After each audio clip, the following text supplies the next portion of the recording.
Je voulais vous parler de vaginose bactérienne et de gatophonomie vaginale. Classiquement, la vaginose bactérienne est définie donc, par un déséquilibre de la flore vaginale avec une disparition des lactobacilles, notamment le Crispatus et Jenseni, au profit d'une croissance d'une flore anaérobie où on retrouvait classiquement Gardnerella vaginalis et Demobiloncus.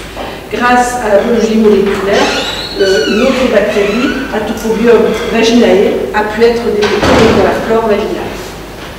En parallèle, en 2001, il y a un lien qui a été fait entre la vaginose bactérienne et les risques de prématurité.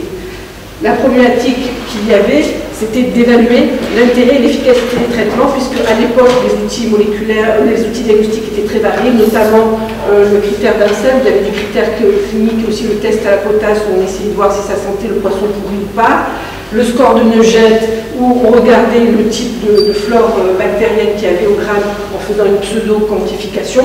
Donc il y avait la nécessité de développer des outils diagnostiques rationnels. Pour cela, donc, on s'est basé sur la biologie moléculaire et la PCR quantitative en temps réel, avec l'utilisation d'un plasmide chimère avec des bactéricides pour pouvoir quantifier correctement.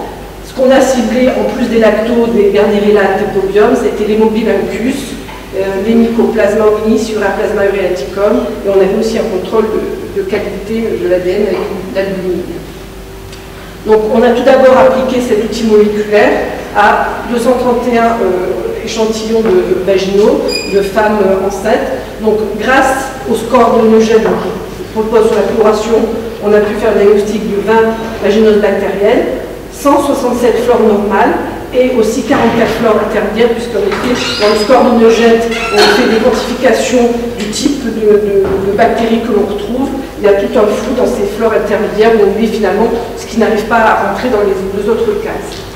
Donc voilà les résultats que nous avons montrés, notamment chez les patientes atteintes de vaginose bactérienne, une augmentation significative de Gardnerella vaginalis, d'Atopobium vaginae, mais aussi de Mobiloncus curtisi, de Mycoplasma hominis, et aussi une diminution par contre de lactobacilles chez les patients qui avaient une vaginose par rapport aux flores normales. En pratique, quand on a quantifié les atopobiums et les autres bactéries, on s'est aperçu que l'Atopobium vaginae à une concentration supérieure ou égale à 18 par ml avait les meilleures sensibilités, spécificités, valeurs prédictives positives et négatives pour poser le diagnostic de vaginose bactérienne, éventuellement associé à une forte concentration de Gardnerella vaginalis à supérieure ou égale à 19 par ml. On a appliqué ce score aux 44 flores intermédiaires et on a pu s'apercevoir donc une majorité, 25 de ces 44 flores intermédiaires étaient en réalité des vaginoses bactériennes et 19 correspondaient à des flores normales. Donc ça, c'est des travaux qu'on a fait en 2008 et l'année dernière, une autre équipe a publié l'intérêt d'Atopobium vaginae. Donc eux, ils ont travaillé sur 163 prélèvements vaginaux, 79 flores normales, 73 vaginoses bactériennes et 11 flores intermédiaires. Et ils ont fait d'une part du pyroséquençage, mais aussi ils ont ciblé 16 bactéries par PCR quantitative en temps réel. Donc ils ont retrouvé un certain nombre de bactéries qui étaient hautement prédictives de vaginose bactérienne, donc Atopobium et Gardnerella, comme on l'avait déjà vu, mais aussi Egertella, Prevotella, des Clostridium, donc BAVA, B2 qu'on retrouve dans le vagin, et des mégasphéra de type 1. Et en pratique, Atopobium vaginae était pour eux le meilleur outil pour faire le diagnostic de vaginose bactérienne, éventuellement associé à l'augmentation de Gardnerella vaginalis et à la diminution de lactobacilles. Donc on retrouve ce que nous avions comme résultat. Alors, pour pouvoir améliorer nos travaux, on a évalué la possibilité que les patients puissent s'auto-prélever, donc sur un groupe de 185 patientes. On a prélevé un écouvillon fait par un gynéco-obstétricien et l'autre écouvillon était prélevé par la patiente et on les a passés tous ces deux écouvillons en parallèle par biologie moléculaire. Et là, on peut voir pour Gardnerella atopobium dans les quantifications, que ce soit le gynécologue obstétricien qui prélève le vagin ou que ce soit la patiente elle-même, eh bien ça a les mêmes résultats. Donc on est passé à des techniques d'auto-prélèvement au niveau des patients. On a aussi voulu évaluer l'impact de la vaginose bactérienne, notamment de la topobium, dans les devenirs des FIV. Donc pour cela, on a travaillé sur 307 patientes qui ont bénéficié d'une FIV. Alors chez ces patientes, on avait une prévalence de 9,45% de vaginose bactérienne. C'est ce qu'on va retrouver à peu près dans la population générale à Marseille. Et en pratique, le taux d'implantation de l'embryon était inférieur chez les femmes qui avaient une vaginose, donc il était de 27,6%, par rapport aux patientes qui n'avaient pas de vaginose, où là, le taux d'implantation montait jusqu'à 36%. Donc ça fait presque 10% de différence, mais bon, avec la taille de l'échantillon, le Q2 n'était pas significatif. En ce qui concerne donc, les femmes enceintes, on a une première étude qui a montré donc, que de grandes concentrations d'atopobium vaginae avaient un facteur négatif sur la prématurité, et notamment on retrouvait dans le groupe des patientes qui ont accouché à long terme 25% d'atopobium vaginae à forte concentration, alors que dans le groupe qui accouchait à terme, il n'y avait que 9,3% des patientes qui présentaient une forte concentration d'atopobium vaginae.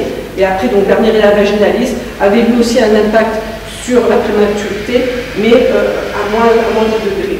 Donc là, c'était un premier échantillon de 90 patientes. Après, nous avons évalué chez 813 femmes enceintes. Et là aussi, on a retrouvé que atopobium vaginae et seulement atopobium vaginae avait un impact négatif au niveau de la grossesse, avec des risques de prématurité et notamment de très grande prématurité avant 22 semaines d'aménorrhée. Alors, atopobium vaginae, c'est quoi? Donc, c'est une bactérie anaérobie facultative gram-positive. Il faut savoir que cette bactérie gram-positive, parfois, prend mal le gramme, donc on n'arrive pas très bien à reconnaître à l'appробation de la gramme. Et en plus, c'est une bactérie que, pour le moment, on a du mal à cultiver. Alors, pour la première fois, cette bactérie a été isolée en 1999 à partir de la flore vaginale d'une flore normale, d'une patiente qui n'avait pas de problème. Alors, au point de vue clinique, atopobium vaginae a été retrouvé dans des abcès tubo-ovariens, dans des salpingites et aussi dans des endométries. En ce qui concerne les complications obstétricales, eh bien, on a notamment eu, dans la littérature, il y a 2 cas de femmes enceintes qui ont eu des bactériémies à atopobium vaginae. Une, c'était une bactériémie spontanée, et chez l'autre, c'était une patiente chez qui on avait fait donc une biopsie de villosité coriale, et pour lequel il y a eu un décès de fœtus. À savoir, il y a aussi deux isolats obtenus à partir de liquide amniotique qui sont présentes dans la collection de Codecorp en Suède, mais il n'y a pas d'histoire clinique accessible pour ces patients. Alors, comment est-ce qu'on peut traiter une vaginose bactérienne? En pratique, les premiers traitements sont le métronidazole ou la clindamycine.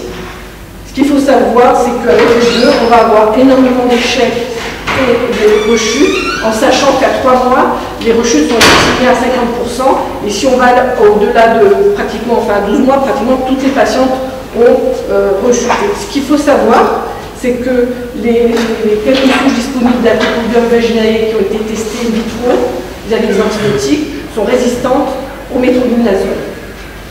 Pourtant, ce qu'on va s'apercevoir, c'est que les femmes qui sont traitées, y compris avec le métronidazole, vont avoir une diminution des concentrations bactériennes, y compris l'atopobium vaginae, mais quelques temps après, les bactéries vont réapparaître.